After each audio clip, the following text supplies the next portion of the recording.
अभी मैं कुछ दिन पहले ऑपोजिशन पार्टीज़ के लीडर्स के साथ गया और अब हम कांग्रेस पार्टी के जो सीनियर लीडर्स हैं उनके साथ गए।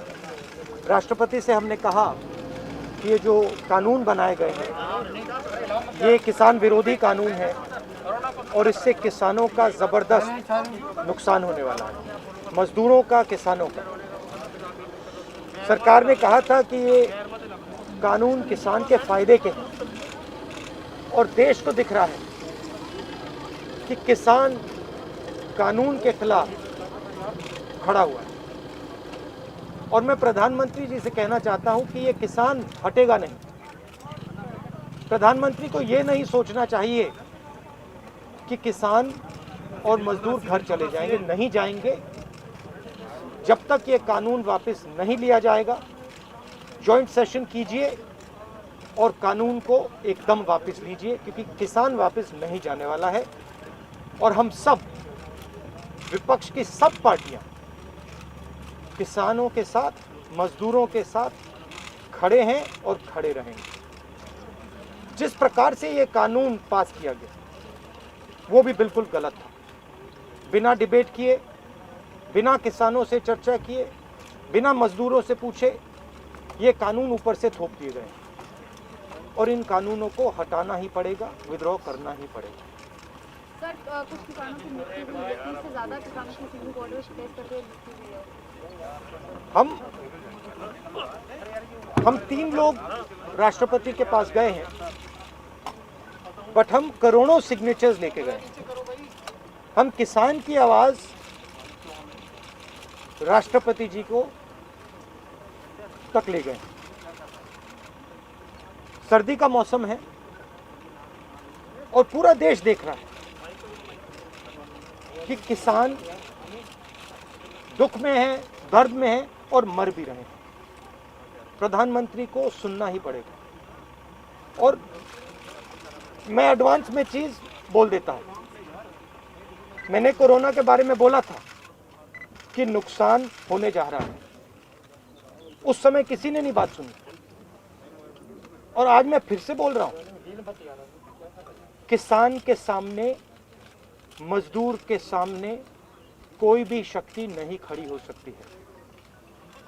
अगर प्रधानमंत्री जी ने कानून वापस नहीं लिए, सिर्फ बीजेपी को नहीं, सिर्फ आरएसएस को नहीं, देश को नुकसान होने जा रहा है। राहुल जी, बार बार बीजेपी की तरफ से कहा जा रहा है कि जो किसान बैठे हैं ये नक्सल हैं, खालिस्तानी हैं, विपक्ष इन्हें बरगला रहा है। इस तरह के आरोप लग रहे हैं। देखिए, बीजेपी, नरेंद्र मोदी जी का एक ही लक्ष्य है और वो किसान समझ गया है, मजदूर समझ गया है। लक्ष्य है कि उनके आसपास जो 2, 3, 4 बड़े क्रोनी कैपिटल्स हैं, उनके लिए पैसे बनाने का काम नरेंद्र मोदी जी करते हैं। जो भी नरेंद्र मोदी जी के खिलाफ खड़े होते हैं वो उनके बारे में कुछ ना कुछ गलत बोलते रहते हैं। किसान खड़े हो जाएंगे तो किसान को आतंकवादी बोलेंगे, मजदूर खड़े हो जाएंगे तो मजदूर को आतंकवादी बोलेंगे। एक दिन अगर मोहन भागवत खड़े हो गए तो कहेंगे ये भी आतंकवादी है। मतलब जो भी नरेंद्र मोदी जी से सत्ता लेने की कोशिश करेगा वो आतंकवादी है। और नरेंद्र मोदी किसके लिए काम कर रहे हैं वो मैंने आपको बता दिया। उनके 2-3 आसपास के क्रोनी कैपिटलिस्ट हैं जिनको वो पूरा का पूरा हिंदुस्तान पकड़ा रहे हैं। ये रियलिटी है। आपने अभी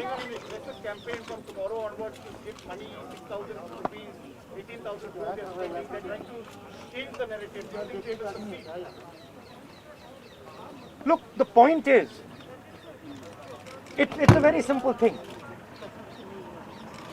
There are millions of people who live off our agricultural system. Large percentage of our people live off our agricultural system. These are laborers, they are farmers, they are small traders. These are these people.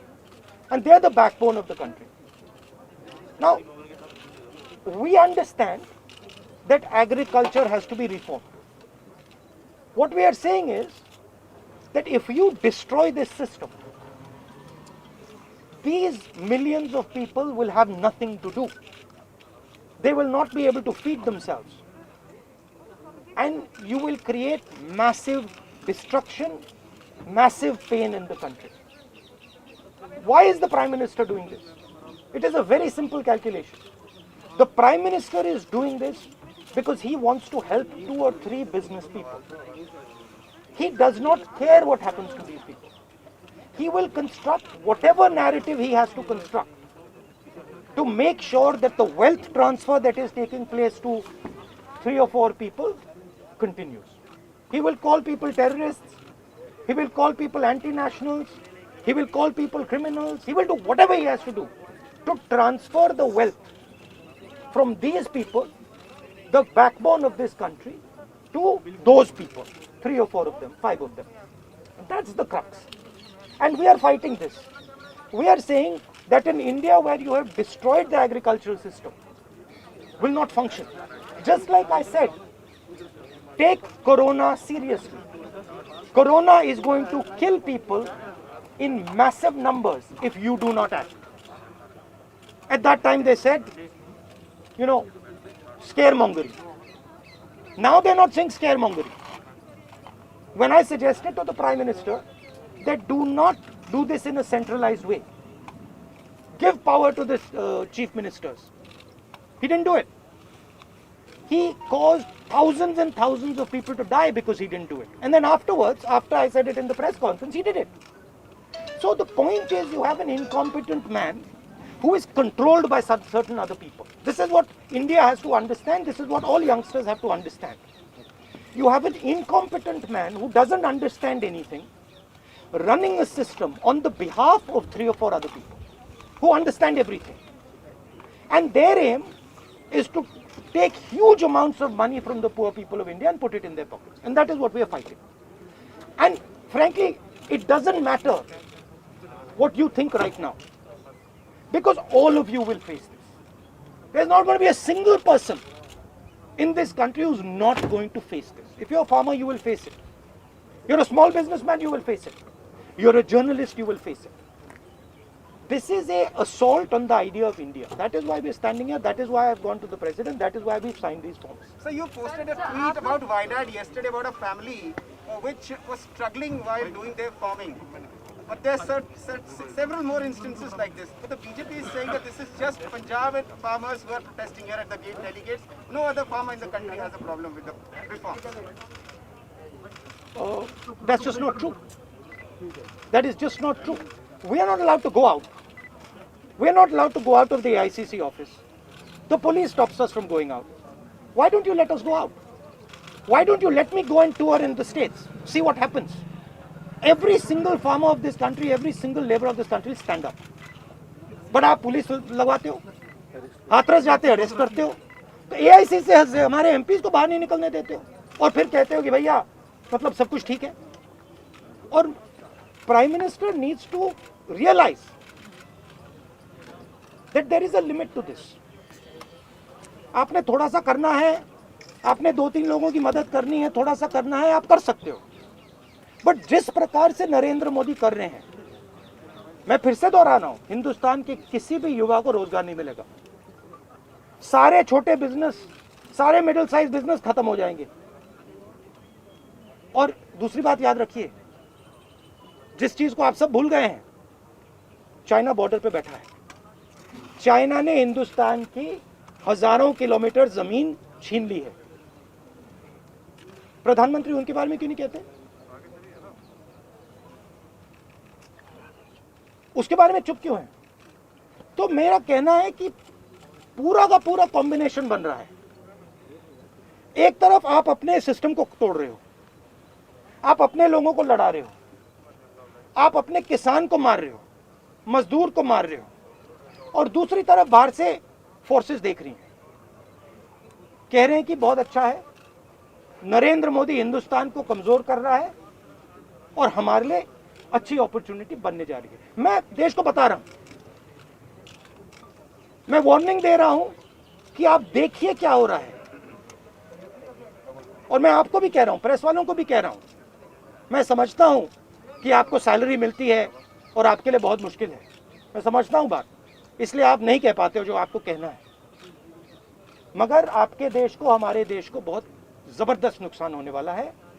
बहुत dangerous रास्ते पर ये देश चल रहा है, ये मैंने कहना है। कांग्रेस के नेताओं को डिटेन कर लिया गया है। आप लोग मार्च लेके यहाँ पर आ रहे थे, अभी जो है कांग्रेस के तमाम एमपी को इंक्लूडिंग प्रियंका जी को भी जो है डिटेन कर लिया, उसका आपको क्या?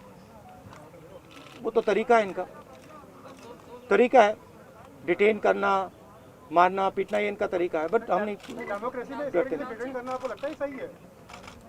ये आप किस देश की बात कर रहे हो? ये कौन सी देश की बात कर रहे हो? डेमोक्रेसी या मतलब कौन से देश की बात कर रहे हो? इंडिया की बात कर रहे हो? इंडिया में कोई डेमोक्रेसी नहीं है। डेमोक्रेसी इंडिया में ये मतलब आपके इमेजिनेशन में हो सकती है, मगर रियलिटी में है नहीं। Thank you. गुलाम ने भी कुछ कहा? नहीं, आप कुछ नहीं, चलिए। हमारा लीडर बोल दो।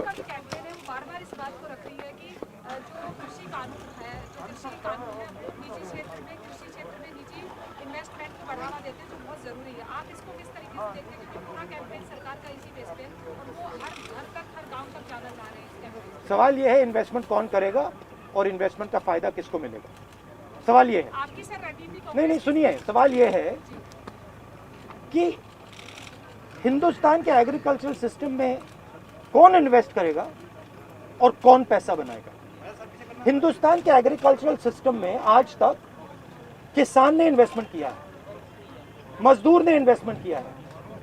ये जो जवान हमारी सेना बॉर्डर पे खड़े हैं, इनके माता पिताओं ने किया है। इन्वेस्टमेंट ये करते हैं और रिटर्न किसको मिलता है? रिटर्न 2-3 उनके उद्योगपति मित्रों को मिलता है। ये पूरा देश जानता है, पूरा देश इस बात को समझता है कि इन्वेस्टमेंट हम करते हैं। आपके माता पिता क्या करते हैं? हाँ, आप एग्रीकल्चर फार्मर थी, अब आप जर्नलिस्ट हैं, है ना? तो आप जानते हो कि आपके फादर ने इन्वेस्टमेंट किया या नहीं? नहीं, मैं तो जानती हूँ, लेकिन अरे मैं आपसे पूछ रहा हूँ, आप देश की महिला हैं, आपके पिता ने इन्वेस्टमेंट किया ना? मेरी मदर फार्मर है। मदर फार्मर है, उन्होंने इन्वेस्टमेंट किया ना? किसके लिए इन्वेस्टमेंट किया? क्या इन 2-3 लोगों के लिए इन्वेस्टमेंट किया, या आपके परिवार के लिए किया, आपके एजुकेशन के लिए किया, आपके स्वास्थ्य के लिए किया, आपके स्वास्थ्य के लिए किया, आपके एजुकेशन के लिए किया? मगर ये जो 2-3 बिजनेसमैन उनके लिए तो नहीं किया ना। तो सवाल यही है, इन्वेस्टमेंट कौन कर रहा है? आपके माता पिता ने किया, करोड़ों किसानों ने किया, और रिटर्न किसको मिल रहा है? यही हम पूछना चाह रहे हैं कि क्या कांग्रेस की कोई रणनीति है इस बात को काउंटर करने के लिए, गांव तक जाना? काउंटर करने की जरूरत, काउंटर आप क्या बात कर रही हैं? काउंटर करने, आप क्या बात कर रही हैं काउंटर करने के? मतलब आपको ये नहीं मालूम कि, अरे भाई आपको क्या, आप क्या हिंदुस्तान के किसान को बेवकूफ समझते हैं क्या? तो फिर अगर आपको समझ है तो उसको कैसे समझ नहीं है? अगर ये यहाँ पे लाखों लोग जो बैठे, हजारों लोग जो बैठे हैं दिल्ली के बाहर, क्या ये सुनिए, ये जो लाखों लोग आए, क्या ये मिठाई खाने आए क्या इनको समझ नहीं है क्या हो रहा है? इनको समझ नहीं क्या हो रहा है? इनको मालूम है, क्लियरली मालूम है, इनको मालूम है नरेंद्र मोदी चोरी कर रहा है। इनको मालूम है कि ये दिन भर इन्वेस्टमेंट करते हैं, 24 घंटा इन्वेस्टमेंट करते हैं, और उधर इन्वेस्टमेंट कहीं और जाता है, रिटर्न कहीं और जाता है। Thank you.